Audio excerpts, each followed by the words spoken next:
বিগত 15 বছর ধরে বাংলায় হিন্দুরা প্রতারিত হচ্ছে, শোষিত হচ্ছে, মার খাচ্ছে।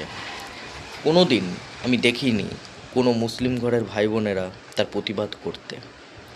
আজ যখন হিন্দুরা সহ্য করতে না পেরে পাল্টা মার দিল মুর্শিদাবাদে,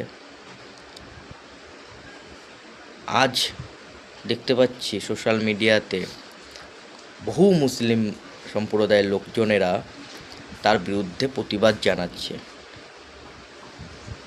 অবাক হয়ে যায় এদের বিচিত্র চরিত্র দেখে। দাঙ্গা কেউ পছন্দ করি না, বিশেষ করে আমরা তো পছন্দ করি না হিন্দুরা। আমরা মিলেমিশে শান্তিতে থাকতে চাই। সেখানে দাঁড়িয়ে আমাদের মতো সহিষ্ণু ধর্মের লোকজনদের উপর যখন অত্যাচার করে বিধর্মী লোকেরা, তখন খারাপ লাগে।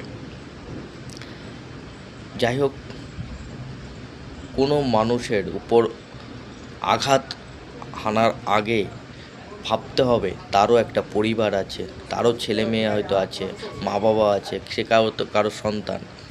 এইগুলি যখন ভাববেন না, দেখবেন নিজেকে অনেকটা শুধরে নিতে পারবেন। জয় ভবানী।